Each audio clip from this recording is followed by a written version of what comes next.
Halo Fox, selamat datang di Finance Talk.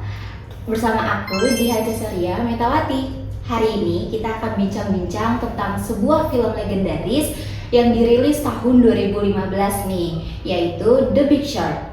Buat Fox yang belum pernah nonton film ini, jadi film ini tuh menceritakan tentang krisis finansial yang terjadi di Amerika Serikat tahun 2008.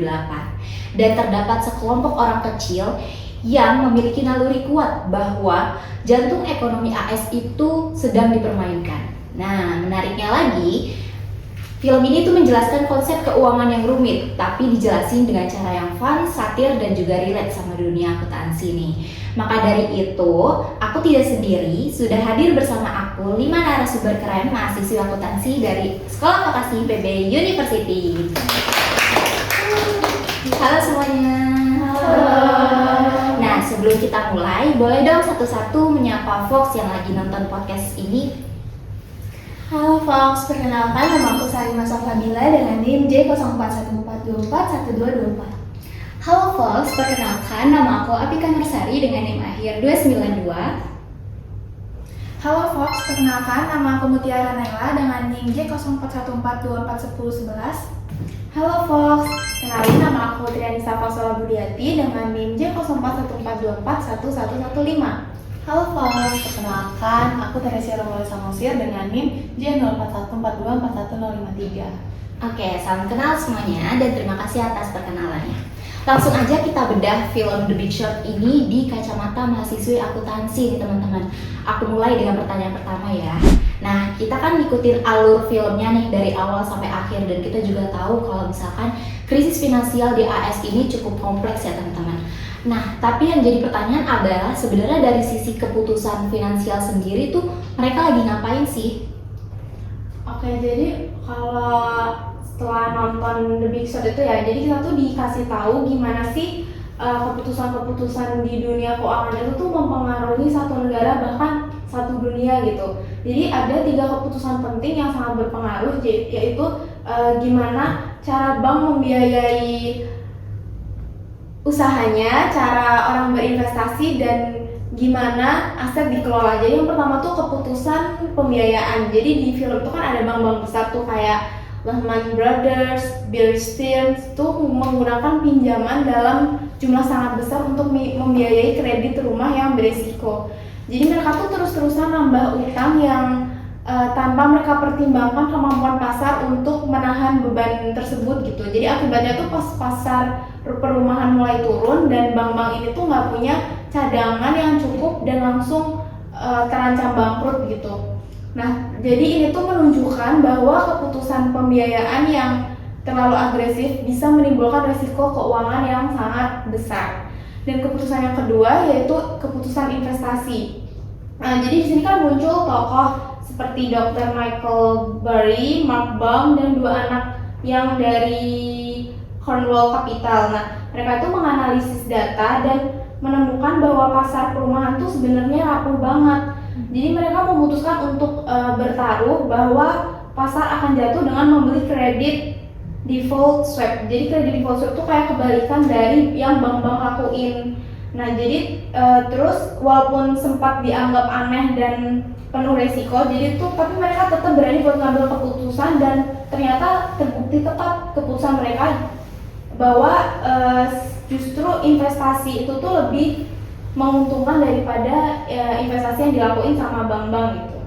Terus yang ketiga yaitu pengelolaan aset. Jadi di film ini tuh juga menunjukkan betapa buruknya pengelolaan aset saat itu. Jadi banyak kredit yang diberikan kepada peminjam tanpa ada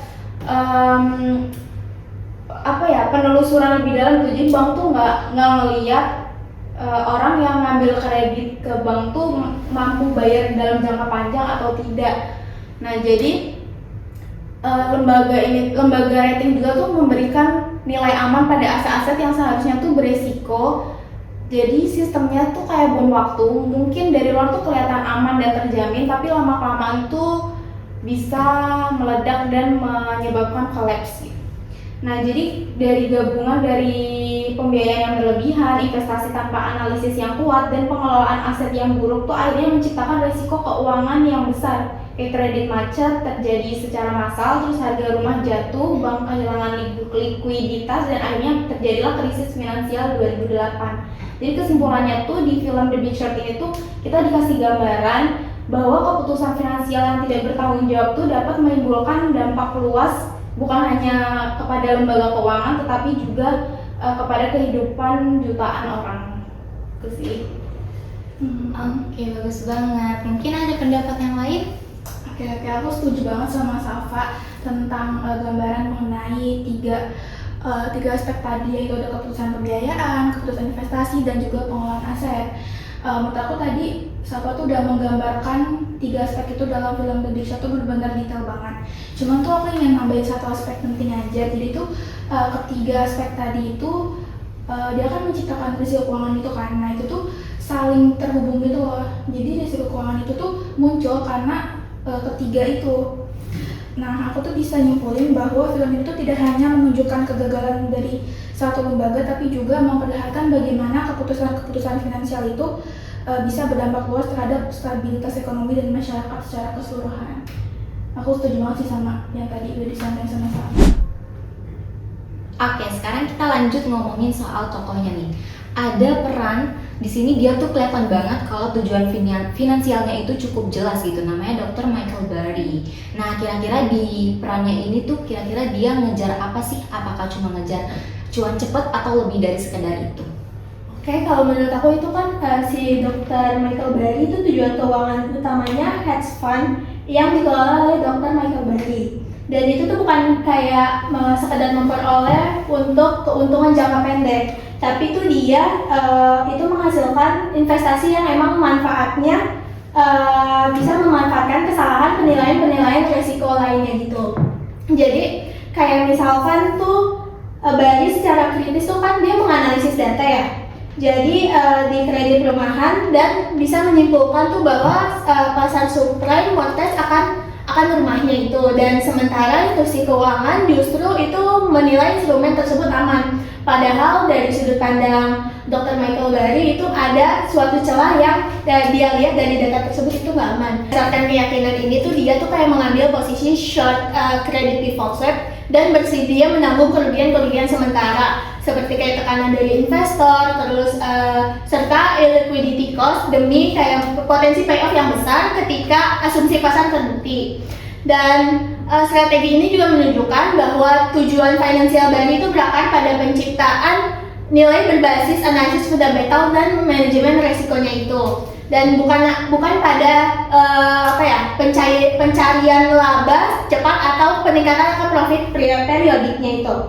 Dan jika dibandingkan dengan teori manajemen keuangan, itu bisa kita lihat bahwa pendekatan Burry lebih sejalan dengan konsep value maximization dan daripada profit maximization atau profit maximization itu menekankan laba jangka pendeknya dan tanpa memperhitungkan resiko dan ketidakpastiannya itu, sehingga seringkali mendorong keputusan oportunistiknya itu yang rapuh terhadap perubahan kondisi pasar. Sementara value maximization itu berfokus pada peningkatan nilai ekonomi jangka panjangnya dengan mempertimbangkan timing, risiko, dan arus kasnya. Dan keputusan Burry yang tampak kayak merugikan itu dalam jangka pendek justru rasional dalam kerangka value maximization karena tujuan memaksimalkan wealth investor ketika nilai pasar akhirnya menyesuaikan dengan nilai fundamentalnya. Oke, kalau dari menurutku ya, jawaban dari Salima itu benar-benar sudah menunjukkan perbedaan konsep yang sangat jelas. Nah, jadi pendekatan dari Michael Burry ini sendiri itu mencerminkan bahwa strategi keuangan yang efektif itu tidak selalu terlihat baik di jangka pendek, tetapi justru kuat ketika didasarkan pada analisis mendalam dan juga pemahaman risikonya. Nah, hal ini tentunya itu sejalan dengan prinsip value maximization, di mana fokusnya adalah penciptaan nilai jangka panjang, bukan sekadar mengejar laba cepat aja. Nah, jadi kasus Burry ini dalam film The Big Short menunjukkan bahwa keputusan yang tampak merugikan di awal itu dapat menjadi keputusan yang paling rasional ketika nilai fundamental akhirnya terefleksi di pasar. Oke, menarik banget nih tadi yang dikatakan sama Salima. Kalau misalkan adegan Michael Burry ini emang sangat miss karena dia datengin semua bank di Amerika Serikat, bahkan sampai peka terhadap naik turunnya nilai spion ya. Nah, coba kalau misalkan kita bayangin ya teman-teman, kalau kita jadi analis di timnya nih. Nah, data apa sih yang pertama kali kalian bakal sikat nih untuk nentuin kondisi pinjaman hipotek ini? Oke. Aku izin jawab ya. Jadi kalau menurut aku kan dalam proses analisis MBS atau mortgage backed security ini, Dr. Michael Burry itu kan melakukan pendekatan analisis yang sangat mendalam ya. Nah, kalau misal aku menjadi analisisnya Dr. Burry, aku akan menganalisis 3 laporan keuangan. Yang pertama itu pasti ada neraca, laporan laba rugi, dan juga cash flow. Nah, kenapa sih dari neraca dulu ya? Kenapa neraca menjadi dokumen yang akan aku analisis? Yang pertama, dari neraca itu kita bisa melihat komposisi portofolio dari pinjaman hipotek si pemberi pinjaman ini. Kita bisa lihat apakah ada pinjaman yang bermasalah, terus juga kecukupan cadangan kerugian kredit juga. Terus juga di situ kita bisa melihat informasi-informasi penting untuk mengidentifikasi apakah lembaga pemberi pinjaman ini itu menanggung resiko kredit yang berlebihan akibat ekspansi agresif pada pinjaman subprime. Terus dari neraca juga kita bisa melihat struktur permodalan dari pemberi pinjaman ini. Apakah dia memiliki leverage yang tinggi atau bagaimana rasio, misalnya rasio antara utang dan asetnya gitu. Terus yang kedua, kita juga bisa sebagai analis aku pasti akan menganalisis laporan laba rugi. Kenapa aku menganalisis laporan laba rugi? Karena di laporan laba rugi itu kan kita bisa melihat pola pendapatan dan juga beban yang ada di perusahaan pemberi pinjaman. Terus kita juga bisa melihat pertumbuhan pendapatan, dan kita juga bisa mengindikasi apakah si pemberi pinjaman ini tuh mempunyai beban kerugian pinjaman yang tinggi ataupun yang rendah gitu. Kita juga bisa lihat apakah dia melakukan ekspansi kredit tanpa seleksi yang memadai atau tidak. Nah, dalam konteks krisis subprime, banyak institusi keuangan yang lebih mengandalkan pendapatan berbasis fee daripada sekuritasi pinjaman daripada portofolio itu sendiri. Jadi itu banyak perusahaan yang memberi pinjaman tanpa melihat profil dari si yang diberi pinjaman itu, apakah dia sudah memadai atau tidak. Nah, dari laporan laba rugi itu kan kita bisa lihat komposisi pendapatannya. Kalau misalnya pendapatannya banyak, kita bisa lihat pendapatannya itu dapat dari mana aja. Misalnya kan dari pinjaman dari investasi-investasi yang sebenarnya itu kalau misalnya kita lihat lagi itu berisiko atau sebenarnya itu tidak bagus lah investasinya. Terus yang ketiga itu adalah laporan arus kas. Di sini kita bisa melihat bagaimana gambaran mengenai keberlanjutan operasional dari perusahaan itu. Kita bisa lihat nih arus kas operasional itu negatif atau positif. Terus kita juga bisa lihat arus kas dari aktivitas operasional, aktivitas pendanaan, dan aktivitas investasi. Kita juga bisa periksa apakah lembaga keuangan mengandalkan penjualan pinjaman berkualitas rendah untuk mempertahankan likuiditas jangka pendek. Selain laporan keuangan, kalau misalnya aku jadi analis Dr. Burry, aku juga akan menganalisis data-data non keuangan lain, misalnya kayak tingkat keterlambatan pembayaran, terus juga tingkat gagal bayar, struktur jenis pinjaman, terus rasio-rasio resiko pinjaman seperti FICO score, loan to value, dan debt to income atau DTI. Intinya, kombinasi antara analisis laporan keuangan, pemberi pinjaman, dan evaluasi mendalam terhadap karakteristik pinjaman di dalam MBS ini itu merupakan pendekatan yang paling tepat untuk menilai apakah instrumen tersebut memiliki risiko kegagalan yang tinggi atau tidak. Nah, pendekatan komprehensif inilah yang memungkinkan Dr. Burry mengidentifikasi tanda-tanda kehancuran pasar lebih awal dibandingkan pelaku pasar lainnya.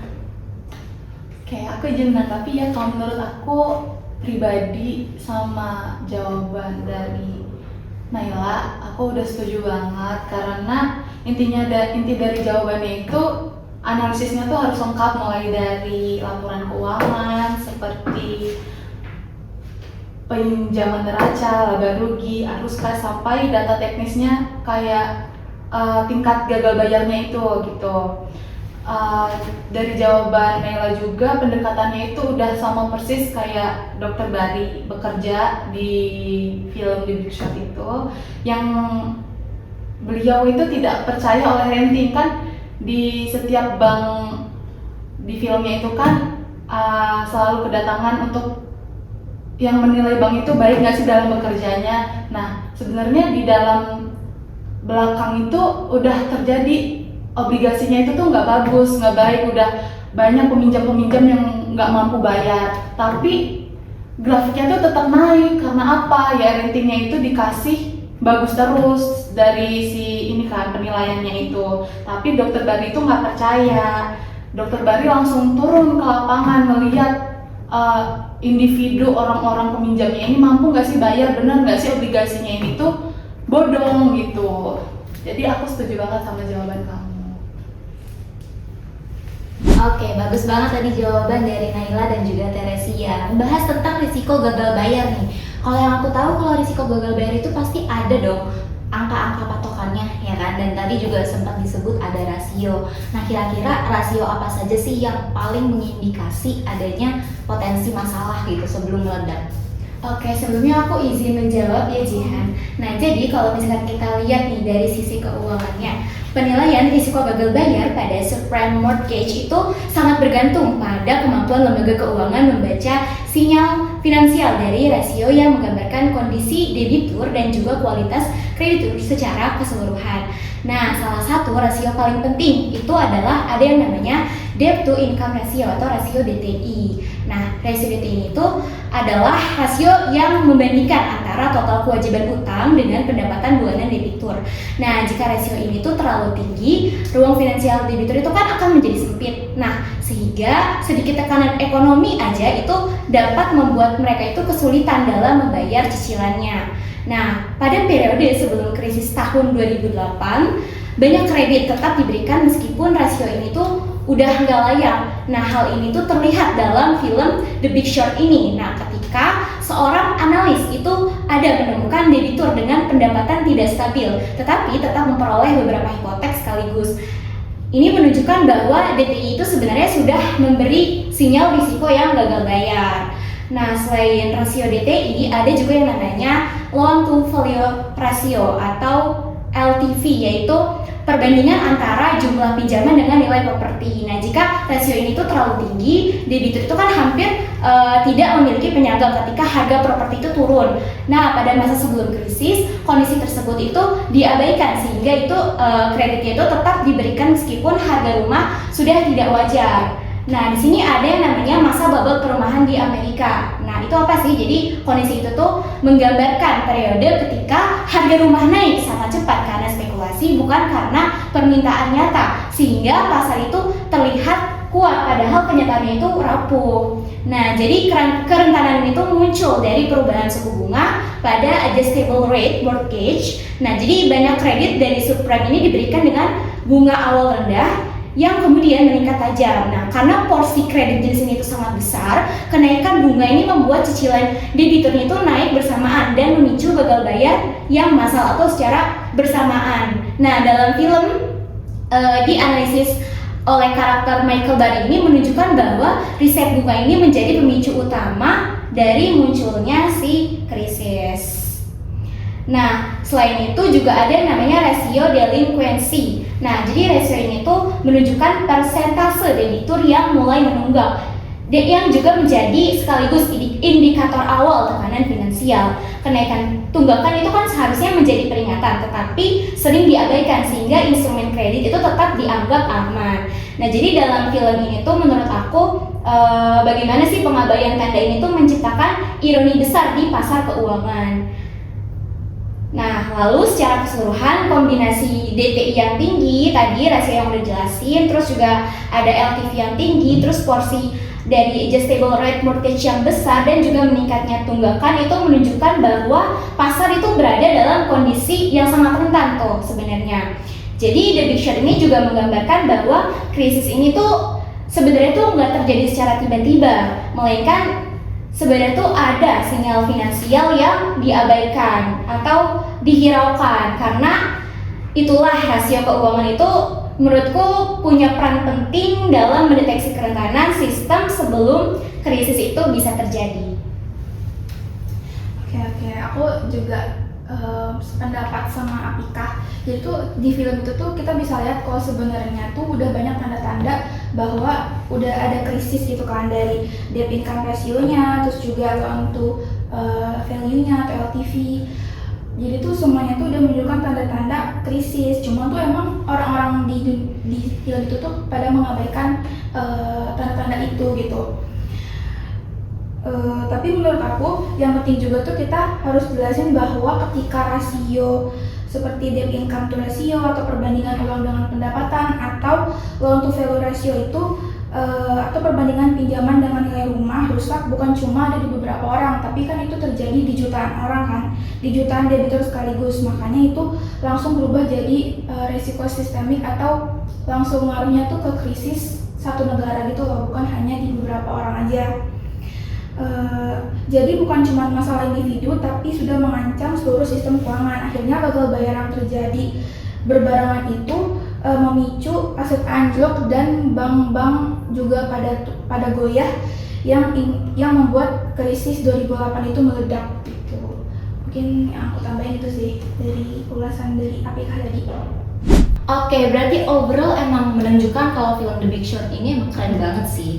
Nah, dari cara mereka membaca keruntuhan AS yang secara tiba-tiba sebelum masyarakat tuh akhirnya sadar gitu kalau misalkan ada krisis moneter gitu. Nah, menurut kalian dari cara mereka membaca itu tuh sebenarnya murni kejeniusan mereka? Karena yang kita lihat seperti perannya Dr. Michael Burry ya, yang kelihatannya agak aneh dalam tanda kutip, atau sebenarnya ada metode analisis lain nih yang memang dipakai tapi cuma emang gak kelihatan aja sama kita gitu. Oke, kalau menurut aku itu para karakter itu membuat prediksinya untuk pasar subprime mortgage itu dengan metode forecasting atau peramalan, yang dimana itu mereka memulai dari analisis data historis pinjaman perumahan seperti tingkat gagal bayar, terus struktur adjustable rate mortgage, dan kualitas peminjaman, lalu mengkaitkannya dengan skenario masa depan. Dan ketika suatu bunganya naik dan masa teaser rate berakhir, pendekatan ini tuh mencerminkan time series analisis yang khususnya trend analisis, karena mereka mengamati pola peningkatan default dari waktu ke waktu dan mengeksplorasikan ke periode mendatang untuk memprediksi eskalasi kegagalan kreditnya itu. Dan ketika pola ini dianggap berkelanjutan dan sistematik, mereka ini menyimpulkan bahwa keruntuhan pasar hanyalah masalah waktu, bukan kemungkinan acak. Dan selain itu, metode yang mereka gunakan juga sangat mirip dengan casual or economic forecasting, yang dimana itu para karakter tuh mengidentifikasi hubungan sebab akibat antara variabel ekonomi seperti kenaikan bunga tadi, lemahnya kemampuan bayar, peminjaman, dan praktik underwriting-nya yang buruk, dan tingginya leverage intuisi keuangan, lalu memproyeksikan dampaknya itu terhadap nilai mortgage, back securities, dan CDO. Dan mereka nggak hanya sekedar kayak menebak aja gitu loh, tapi mereka tuh kayak membangun model mental berbasis hubungan struktural antar variabel.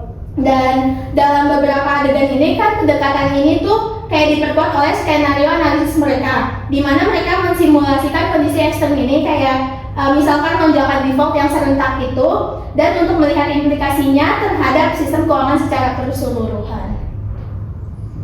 Oke, menanggapin itu ya jawaban dari Salimah, setuju banget sih, terutama yang menggambar di The Big Short ini tuh sebenarnya tuh menggunakan cara berpikir mirip metode forecasting ya, di mana mereka itu melihat data historis, mengamati tren kenaikan gagal bayar, lalu memprediksi apa yang mungkin terjadi ketika suku bunga naik. Jadi mereka tuh nggak asal menebak, tapi memakai pola data untuk membaca masa depan. Dan juga dari jawaban Salimah tadi juga aku mau nge-highlight sesuatu yang menarik, yaitu mereka juga melakukan semacam skenario analisis. Jadi mereka tuh memikirkan kondisi ekstrim kan yang mungkin terjadi kalau default naik serempak. Jadi cara berpikir itu tuh penting banget, karena krisis besar biasanya tuh muncul bukan dari satu faktor, tapi dari kombinasi variabel yang meledak bersama. Jadi menurut aku pendekatan mereka itu menunjukkan bahwa analisis data dan pemahaman struktur ekonomi itu bisa memberikan peringatan dini yang tidak disadari banyak orang. Jadi kalau di banyak lembaga keuangan yang memakai cara pandang seperti ini, mungkin dampak krisis bisa terdeteksi lebih cepat. Itu sih tambahan dari aku. Oke, berarti tadi yang di-highlight adalah metode forecasting ya. Nah, tapi sebenarnya ada yang bikin penasaran nih teman-teman. Di krisis itu kan ada yang namanya CDS ya. Nah, kenapa CDS yang bisa sebenarnya kita bayar nominalnya dengan besar saat krisis, tapi malah dipandang murah saat itu? Padahal kelihatannya itu high risk, high return gitu. Kayak risikonya tinggi dan juga pengembaliannya harusnya tinggi gitu. Oke. Aku izin memberikan pendapat ya. Jadi ketika Dr. Michael Burry itu membeli kredit default swap atau CDS, dia kan diwajibkan untuk membayar premi secara periodik kan kepada bank sebagai biaya perlindungan jika terjadi gagal bayar portofolio MBS. Nah, dalam konteks time value of money atau TVM, premi CDS pada saat itu tuh dianggap murah. Kenapa? Karena nilai sekarang dari seluruh pembayaran premi itu jauh lebih rendah dibandingkan nilai ekspektasi kerugian di masa depan yang ditanggung oleh instrumen tersebut. Nah, pasar itu menilai secara keliru, mempersepsikan risiko gagal bayar MBS sebagai sangat rendah. Padahal kan sebenarnya itu resikonya gagal bayar sangat tinggi kan.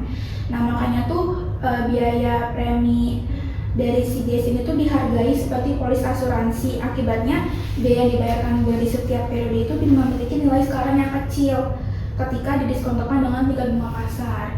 Nah, sebaliknya payout CDS yaitu pembayaran penuh nominal MBS jika terjadi default memiliki nilai masa depan atau future value yang sangat besar. Ketika resiko sebenarnya jauh lebih tinggi daripada yang diasumsikan, pembuat harga perbedaan antara present value premi yang kecil dan present value payout potensial yang besar menciptakan keuntungan yang luar biasa bagi pembeli seperti si Michael Burry ini.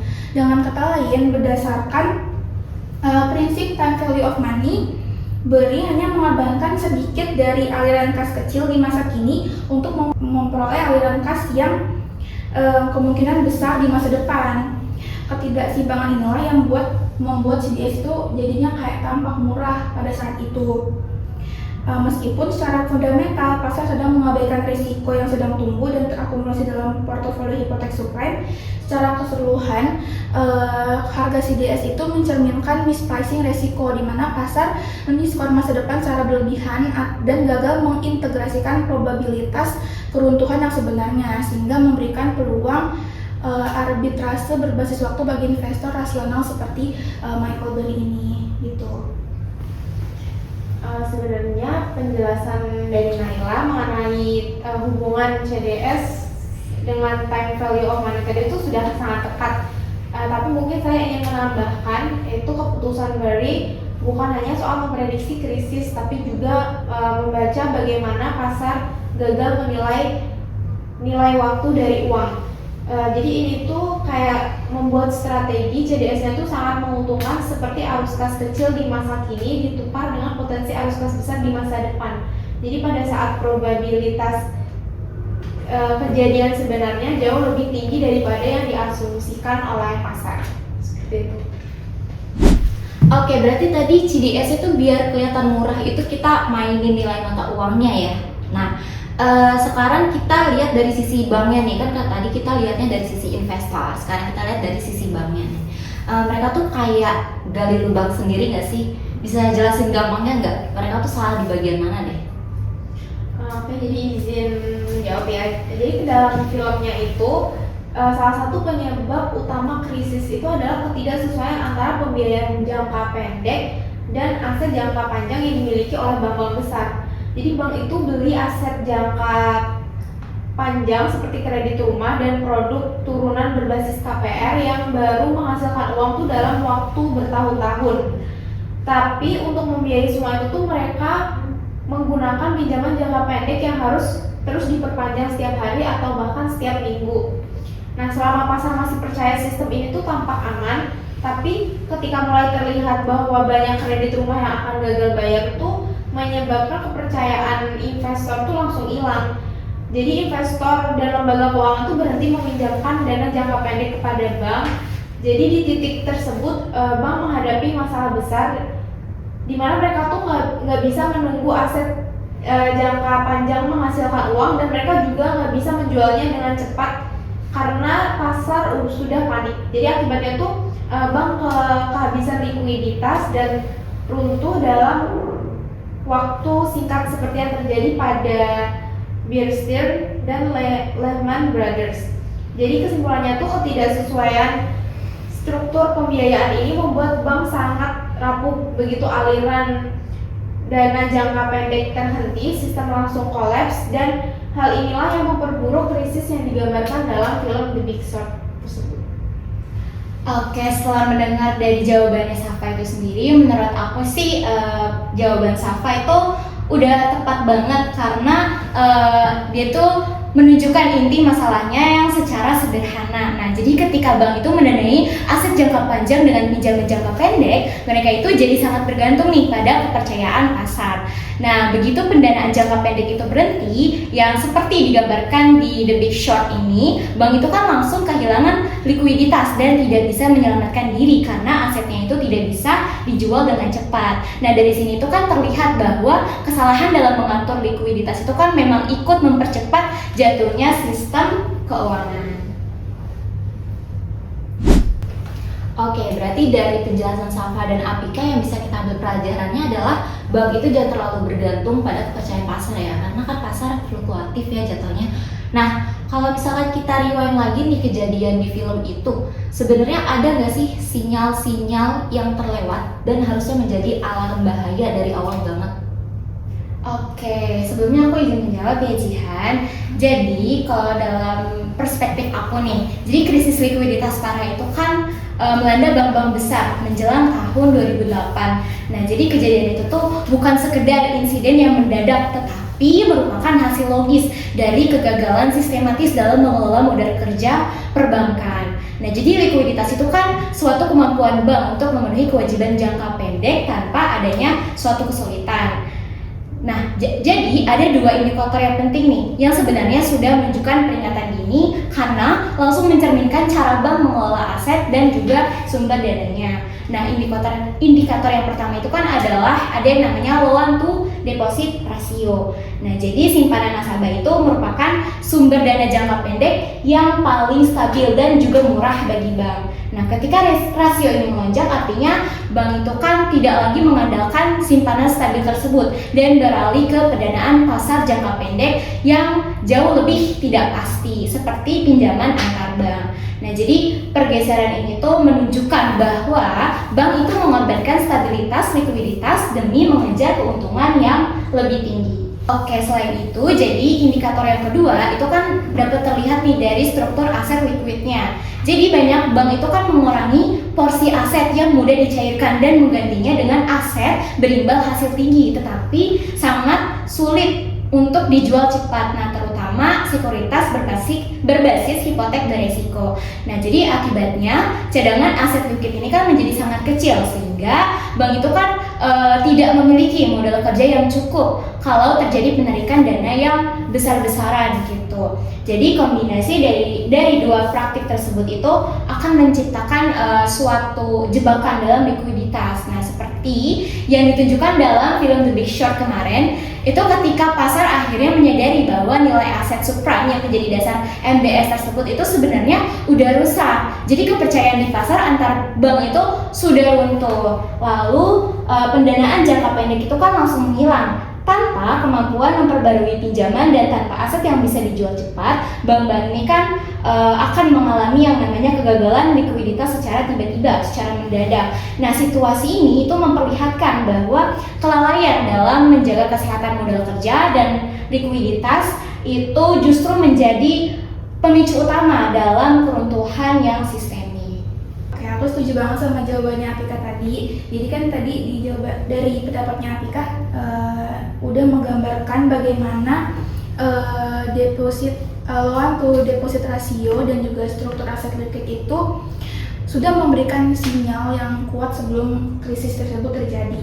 Nah, cuman aku ingin meng-highlight satu hal. Jadi kegagalan likuiditas ini tuh bukan hanya disebabkan oleh pengelolaan aset, tapi juga berasal dari perilaku bank yang terlalu agresif dalam mengejar keuntungan jangka pendek.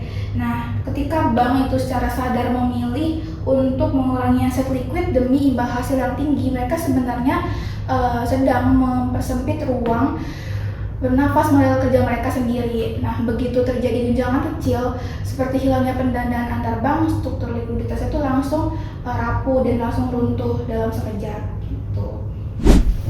Oke, berarti dari penjelasan keduanya tadi sama-sama setuju ya kalau ada sinyal-sinyal bahaya yang terlewatkan. Nah, narasumber kita ini kan mahasiswa akuntansi, pasti tahu dong risiko-risiko yang ada di pasar finansial. Nah, secara simpel aja nih, siapa yang mau jelasin apa sih risiko yang paling besar dan berpengaruh ke tokoh-tokoh investor yang ada di film ini? Oke, jadi menurut aku tuh yang resiko yang paling besar itu ada 3 resiko. Yang pertama itu ada yang paling ketara itu credit risk. Kenapa? Karena di film ini tuh meningkatnya default pada subprime mortgage, jadi awal kekacauan. Begitu para peminjam mulai nggak bisa bayar nilai mortgage, backed securities dan CDO itu anjlok drastis. Dan yang menarik ini buat investor seperti Michael Burry dan Mark Baum itu yang mengambil posisi short credit risk ini justru jadi peluang besar. Gagal bayar ini tuh kayak memicu pembayaran atas kredit default swap atau CDS ini yang mereka pegang sehingga potensi return mereka itu jadi naik. Dan tapi beda cerita buat Charlie Geller dan Jamek Sipley. Dan modal mereka ini kan kecil ya, jadi leverage-nya tinggi. Jadi credit risk ini tuh kayak judi beresiko yang besar gitu bagi mereka. Dan memang bisa untung banyak, tapi kalau prediksinya itu meleset, itu bisa langsung habis. Dan karena waktunya terjadi default itu nggak pasti, jadi return yang mereka harapkan itu bisa tertunda, bahkan hilang kalau semuanya itu nggak terjadi sesuai asumsi. Menurut aku resiko yang kedua itu ada market risk, yang dimana itu resiko karena fluktuasi harga pasarnya. Nah, di The Big Short ini, meskipun fundamental subprime mortgage-nya sudah hancur-hancuran, harga MBS dan CDO juga udah nggak langsung jatuh gitu. Ini membuat investor seperti Michael Burry mengalami mark to market atau kerugian di atas kertas karena nilai portofolionya itu terlihat turun, dan tekanan dari investor ke Burry ini juga makin besar kan ya. Dan padahal secara analisis tuh dia tahu persis profesinya yang benar. Dan Mark Baum juga mengalami stres ketika pasar menolak mengakui kondisi sebenarnya, dan volatilitas jangka pendek ini bisa banget bikin investor keluar lebih awal buat investor yang modalnya tidak besar atau tidak sabar. Dan market risk ini bisa menghapus peluang return jangka panjangnya.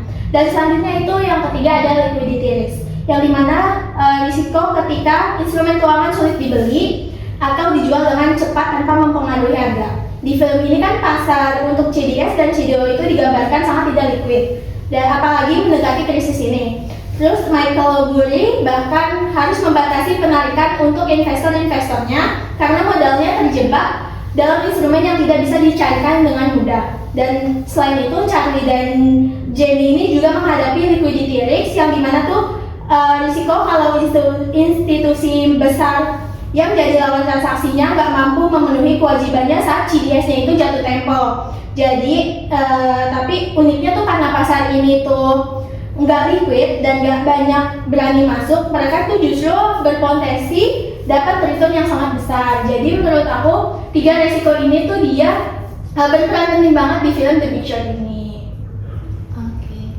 Oke banget sih, apa penjelasan dari Salimah udah detail dan lengkap. Sebenarnya aku cuma mau nambahin aja. Jadi ada hal yang membuat analisis risiko di The Big Short ini tuh menarik. Jadi bagaimana para tokohnya tuh justru melihat peluang di tengah kekacauan. Jadi mereka tuh mampu membedakan antara risiko yang sebenarnya berbahaya dan risiko yang hanya terlihat berbahaya karena pasar belum paham apa yang terjadi. Terus selain itu juga film ini menunjukkan bahwa pemahaman risiko tidak cukup hanya dari angka, tetapi juga dari perilaku manusia seperti overconfidence dan keengganan mengakui kesalahan. Jadi faktor psikologis inilah yang membuat market risk dan liquidity risk semakin besar. Itu sih tambahan dari aku. Oke, berarti tadi mendengar penjelasan dari kedua narasumber kita, sebenarnya ada 3 risiko yang terjadi ya di film itu. Nah, kita ngomongin lagi nih soal CDS. Nah, kalau misalkan kita anggap CDS itu sebagai investasi jangka panjang. Nah, menurut kalian, gimana kita cara tahu itu layak atau enggaknya? Kalau menurut aku sih, misalkan kita melihat CDS ini sebagai investasi jangka panjang, cara tahu layaknya atau enggak itu sangat sederhana ya. Sebenarnya kita tuh cuma perlu satu, kita melihat apakah uang yang kita keluarkan saat ini itu kecil, bisa nggak sih di waktu ke depan uang yang kita keluarkan tadi, yang kemarin-kemarin itu menjadi uang yang lebih besar. Contohnya kayak gini, aku bayar premi sebesar 10 juta per tahun selama 3 tahun. Jadi setiap 3 tahun berturut-turut aku ngebayar 10 juta dan total premi yang aku bayar CDS-nya ini 30 juta. Lalu kalau krisis itu beneran terjadi, aku dapat payout sebesar 80 juta dong harusnya. Nah, kalau dihitung pakai NPV dan hasilnya masih untung sebesar 80 juta, itu nilainya lebih besar dari total premi yang aku keluarkan, yang 30 juta selama 3 tahun yang aku cicil setiap 3 tahun itu. Itu artinya CDS-nya itu layak karena 80 juta itu lebih besar dari 30 juta yang aku keluarkan gitu. Lalu kalau kita dihitungnya menggunakan IRR dan hasilnya lebih tinggi dari bunga bank, artinya pengembaliannya itu juga bagus.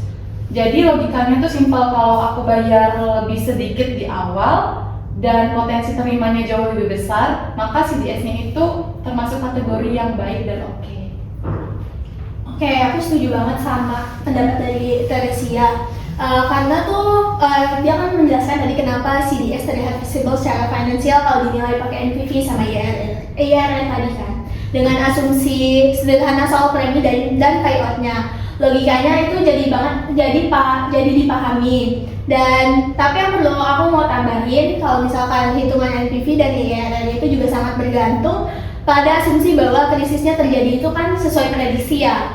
Dan di dunia nyata yang paling berat justru soal timingnya, karena tuh kalau kejatuhan pasar datang lebih lama, investor tuh harus terus membayar preminya, dan NPV yang tadinya positif bisa cepat turun atau bahkan menjadi negatif.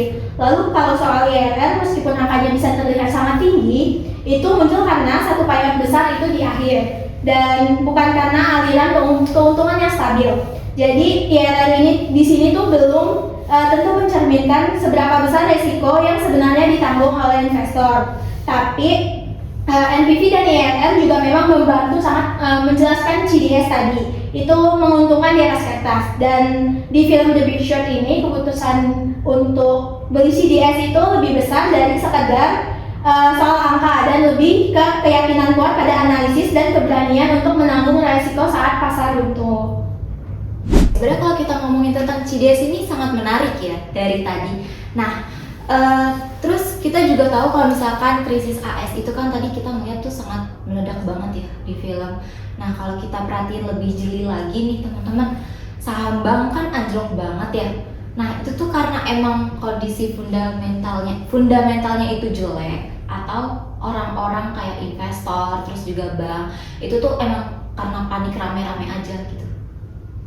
Untuk menanggapi hal itu kan kita tahu ya, waktu krisis 2008 memuncak tuh harga saham Lehman Brothers tuh turun hampir ke titik 0. Jadi penyebab penurunan itu tuh disebabkan oleh dua hal tersebut. Jadi emang disebabkan oleh faktor fundamental dan sentimen pasar.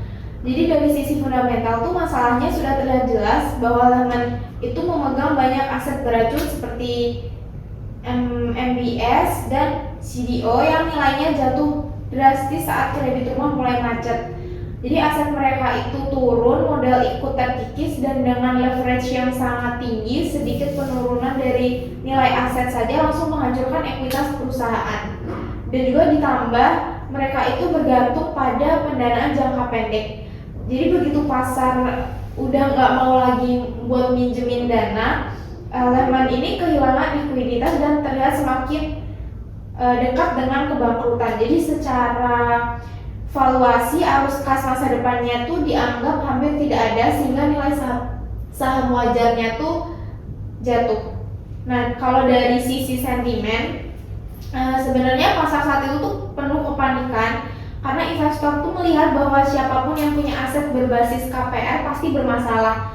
Jadi rumor buruk tentang Lehman ini membuat banyak pihak itu langsung menjual sahamnya sebelum terlambat. Nah, ketika pemerintah memberi sinyal bahwa Lehman tidak akan diselamatkan, jadi terus sentimen masyarakat itu tuh langsung berubah total.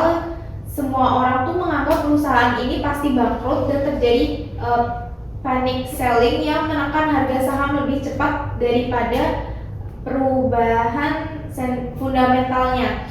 Jadi gabungan antara fundamental yang memang memburuk dan sentimen pasar yang panik membuat saham Lehman Brothers ini tuh jatuh tajam hingga akhirnya perusahaan itu tuh benar-benar bangkrut gitu. Kayak aku setuju banget sama pendapatnya Safa. Dilihat dari teori valuasi saham itu, jatuhnya harga saham Lehman itu sebenarnya emang kombinasi yang sempurna antara fundamental yang rusak dan sentimen pasar yang runtuh itu. Dan secara valuasi saham itu kan pada dasarnya cerminan ekspektasi arus kas ya. Ketika aset Lehman berubah jadi toksik dan leverage-nya terlalu tinggi, pasar mulai menilai arus kas masa depannya itu hampir nol atau bahkan negatif. Dan dalam kondisi seperti ini, secara teori nilai intrinsic sahamnya juga memang mendekati nol. Nah yang memparahnya itu sentimen pasar bergerak lebih cepat dari datanya. Dan begitu muncul keyakinan bahwa Lehman ini nggak bisa diselamatkan oleh pemerintah, resiko kebangkrutan langsung dimasukkan ke harga saham. Bukan lagi soal valuasi normal, tapi survival. Jadi penurunan harga sahamnya bukan cuma refleksi kinerja, tapi refleksi dari hilangnya kepercayaan. Jadi di puncak krisis pasar, nggak lagi tanya berapa nilai wajar Lehman, tapi apakah perusahaan ini masih bisa hidup untuk besok harinya. Dan saat pertanyaan itu muncul, biasanya itu harga saham bisa runtuh lebih cepat dari perubahan fundamentalnya itu sendiri. Oke, berarti tadi kesimpulannya karena emang kondisi fundamentalnya yang jelek ya, bukan karena kepanikannya. Nah, kita mau ngomongin topik yang tadi menarik lagi nih, yang tentang CDS, tapi bukan CDS, tapi kita mau ngomongin tentang MBS dan CDO.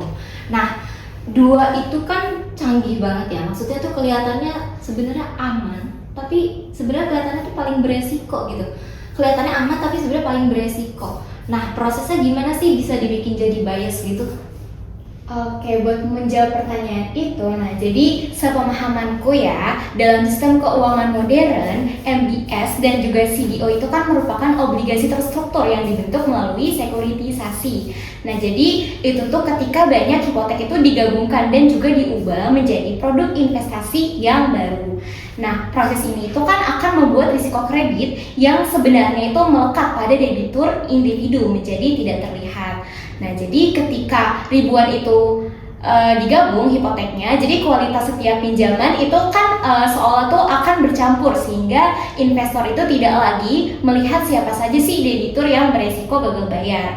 Nah, resiko pada pinjaman subprime ini kan akhirnya tersembunyi di balik struktur yang lumayan cukup rumit. Nah, jadi dalam film The Big Short ini tuh hal ini terlihat nih saat para analis ini menemukan bahwa ada satu tranche yang diberi peringkat tinggi. Ternyata itu berisi banyak hipotek bermasalah yang tidak kelihatan karena sekuritas itu mengaburkan atau tidak terlihat kualitas aslinya. Nah, struktur berlapis pada CDO ini membuat penyamaran risiko yang semakin kuat. Dengan memecah arus kas menjadi tranche yang memiliki prioritas berbeda, risiko seolah dapat dipindahkan ke tranche yang terbawah. Padahal ketika gagal bayar itu meningkat, kerusakan itu kan menyebarnya itu lebih cepat daripada yang diasumsikan. Jadi perusahaan pemeringkatan juga ikut memperkuat ilusi keamanan karena mereka memberi peringkat tinggi hanya berdasarkan strukturnya aja, bukan karena kondisi debitur yang sebenarnya. Nah, jadi The Big Short ini kan menunjukkan bagaimana pelaku pasar ini bersandar nih pada model dan juga rumus yang tampak meyakinkan sehingga risiko kredit ini tuh terlihat rendah padahal sedang menumpuk-numpuknya. Oke, nah dampaknya terhadap imbal hasil terlihat itu kan pada perbedaan antara tiap tranche-nya. Nah, jadi tranche yang dianggap aman dan berperingkat tinggi itu menawarkan imbal hasil rendah karena dipersepsikan hampir bebas resiko. Nah, jadi investor ini merasa tenang karena struktur itu terlihat stabil. Namun, sebaliknya tranche yang lebih rendah itu menawarkan imbal hasil yang tinggi untuk mengimbangi risiko tambahan meskipun banyak investor tidak memahami risiko sebenarnya karena produknya itu sangat kompleks sekali. Nah, jadi ketika risiko kredit itu akhirnya muncul, imbal hasil tersebut tidak lagi sebanding dengan kenyataan karena nilai obligasi itu jatuh drastis atau jatuhnya tuh turun banget. Nah, jadi secara keseluruhan nih, sekuritas ini kan akan menciptakan kesan bahwa risiko itu dapat dipisah, dipindah, atau bahkan dihilangkan melalui struktur yang dirancang sedemikian rupa.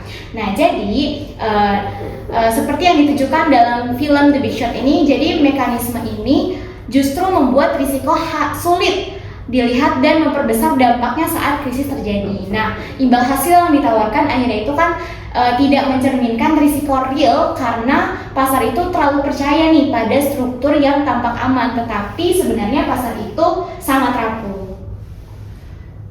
Aku mau menanggapin ya dari jawaban Atika. Menurut aku jawabannya tuh udah benar-benar lengkap.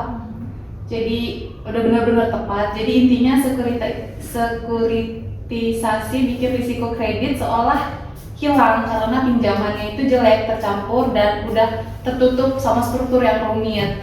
Akibatnya imbal hasil tiap tranche terlihat wajar, tapi padahal tuh kenyataannya nggak kayak gitu. Udah banyak di belakang-belakang banyak risiko tapi itu tertutup gitu. Jadi kesannya aman tapi sebenarnya rapuh, dan itulah yang akhirnya membuat meledak di film. Oke, berarti mendengar penjelasan tadi sebenarnya prosesnya sangat mendalam ya. Nah, aku mau tanya nih, mahasiswa akuntansi ini tuh sebenarnya sehari-harinya pakai teknologi AI nggak sih? Pakai kan ya. Nah, coba kita angan-angan ya. Kalau misalnya di tahun 2008 di film The Big Short tadi, kalau misalkan teknologi AI itu udah ada di tahun 2008, nah kira-kira krisis yang terjadi di AS itu bisa dicegah nggak sih atau bisa diatasi nggak sih? Nah, tapi seberapa besar peluang itu bisa terjadi? Oke, aku mau jawab ya pertanyaan ini. Jadi kalau misalnya di tahun tersebut udah ada AI atau big data ataupun machine learning, itu pasti kejadian tersebut itu bisa dicegah ataupun bisa tidak terjadi gitu. Nah, jika teknologi seperti AI itu ada, kita tuh bisa melakukan 5 mekanisme untuk mencegah krisis tersebut. Yang pertama itu ada penilaian risiko kredit yang lebih akurat. Kita bisa menilai risiko kredit yang lebih akurat dengan menggunakan AI dan juga big data. Kita bisa menganalisis ribuan variabel seperti riwayat pembayaran, pola transaksi, itu juga stabilitas pendanaan dan perilaku konsumsi dari setiap penerima pinjaman. Karena kan kalau misalnya udah ada big data, kita bisa menelusuri kayak semuanya dari transaksi m-bankingnya itu kita bisa telusuri. Makanya ada kan yang namanya itu BI checking. Terus kita juga bisa menganalisis bagaimana peminjam beresiko tinggi itu bisa langsung ditolak sehingga nggak ada tuh pinjaman yang gagal bayar. Terus yang kedua ada alternatif credit scoring. Nah, pendekatan ini tuh kita menilai calon peminjam menggunakan data non-tradisional seperti data telekomunikasi atau e-commerce. Dengan ini tuh kita bisa mendeteksi peminjam yang pendapatan tidak stabil atau tidak punya pendapatan dengan mudah. Jadi dia tuh kalau misalnya ada yang tidak punya pendapatan atau misalnya pendapatan yang tidak stabil itu kita bisa menolak untuk memberikan pinjaman. Lalu yang ketiga itu ada deteksi gelombang harga rumah yang lebih awal. Big data itu bisa menunjukkan ketidakseimbangan antara harga rumah dan pendapatan masyarakat serta wilayah dengan spekulasi tinggi. Dengan sinyal ini, regulator itu bisa memperketat aturan sebelum gelombang itu membesar. Lalu yang keempat, kita juga bisa menggunakan AI fraud detection. Jadi dengan AI fraud detection itu tuh kita bisa mendeteksi dokumen pendapatan palsu atau penilaian rumah yang tidak masuk akal atau pola pengajuan kredit yang mencurigakan. Proses itu bisa mencegah pinjaman yang berpotensi bermasalah itu masuk ke dalam sistem. Terus yang kelima juga ada real time risk monitoring. Jadi kita bisa memonitoring resiko-risiko kredit secara real time gitu. Jika ada yang gagal bayar atau mulai misalnya nih dia telat bayar atau gimana, itu kita bisa memperketat kredit tersebut dan bisa menambah cadangan kerugian dari pinjaman tersebut. Nah, jadi intinya secara keseluruhan itu teknologi modern ini bisa memungkinkan penyaringan pinjaman yang lebih baik, terus deteksi gagal bayar yang lebih cepat, dan juga bisa meminimalisir penerima pinjaman yang beresiko gagal bayar sebelum dampaknya meluas seperti pada tahun 2008 di film The Big Short. Kayak aku setuju banget sih sama penjelasan dari Naila tadi. Dan menurutku itu poin terpentingnya adalah kalau vintage modern itu sebenarnya bukan untuk menghilangkan resiko, tapi untuk melihat resiko itu lebih awal. Dan di film The Big Short ini masalah besar waktu itu tuh bukan karena datanya tidak ada, tapi karena datanya tersebar, diabaikan dan sengaja untuk ditutup. Dan AI dan big data ini tuh sudah ada sistem akan secara otomatis menunjukkan pola-pola yang aneh. Misalnya kayak peminjaman tanpa pendapatan stabil tapi tetap lolos kredit, kan itu aneh ya. Dan atau harga rumah itu naik lebih cepat dari pendapatan masyarakatnya. Artinya krisis ini mungkin bakal tetap terjadi, tetapi skalanya kemungkinan jauh lebih kecil. Vintage ini juga tidak menghentikan keserakahan, tapi bisa mempersempit ruang untuk orang-orang mengemas resiko buruk, jadi produk keuangan yang kelihatannya menjadi aman. Dan jadi dalam konteks film ini, teknologi modern itu memiliki peran sebagai alarm dini dan bukan untuk penyelamat mutlak, tapi tetap untuk memperlambat kayak bubble dan memberi waktu bagi pasar dan regulator untuk sadar sebelum semuanya terlambat seperti di film.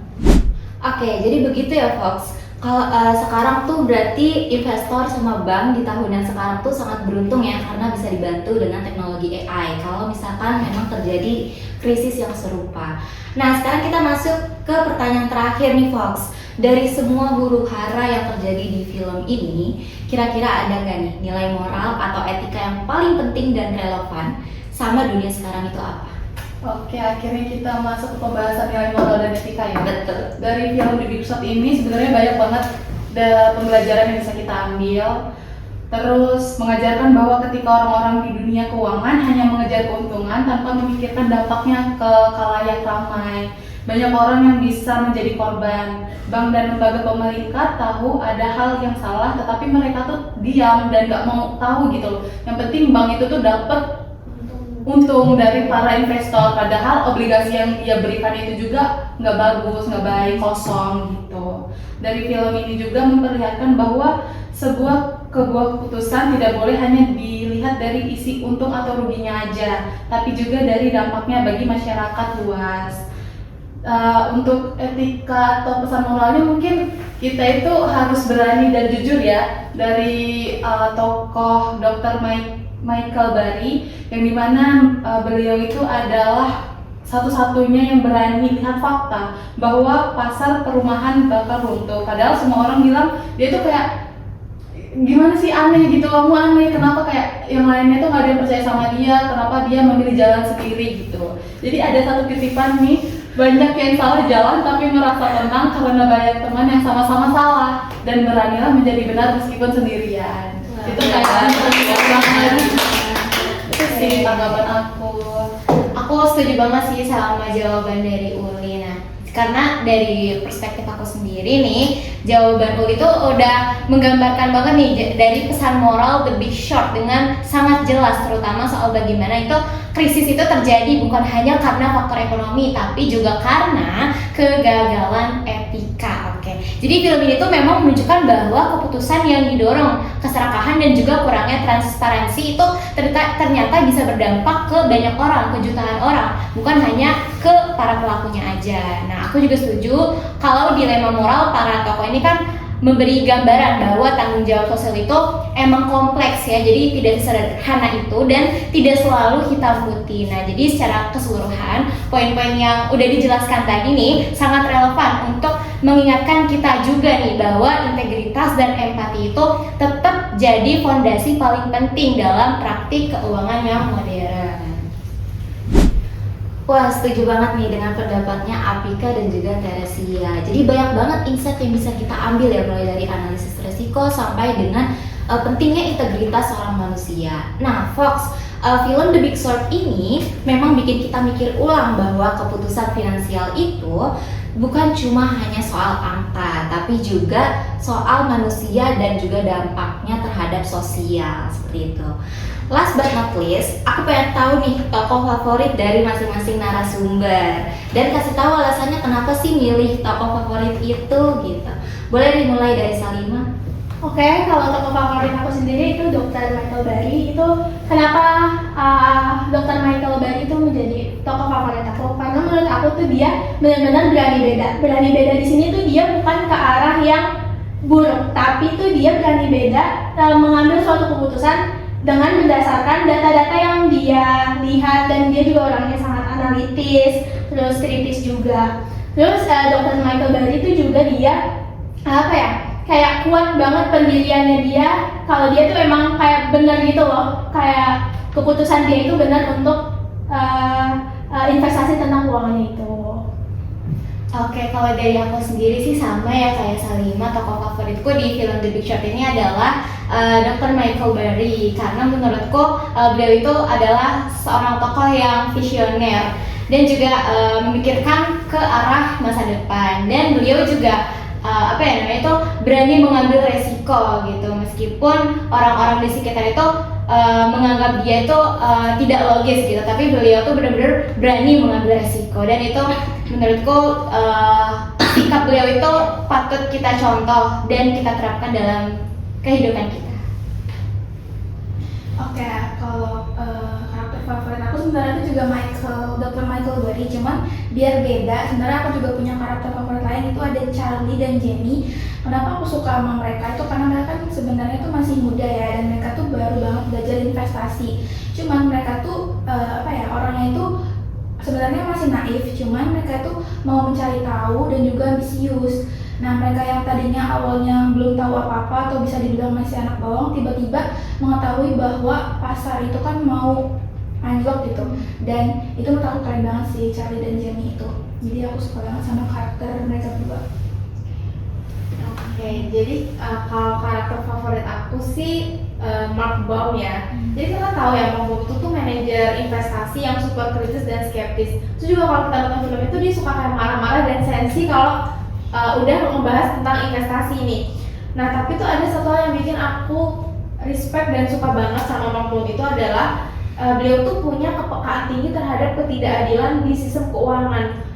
Karena dia seorang manajer investasi itu kan dia pasti tahu ya mana investasi yang baik dan mana investasi yang kayak bodong gitu loh. Nah, jadi dia tuh menganalisis tuh nggak semata-mata buat cari keuntungan buat dirinya sendiri, tapi dia juga peduli kepada orang-orang atau masyarakat yang akan kena imbas dari hal tersebut gitu. Jadi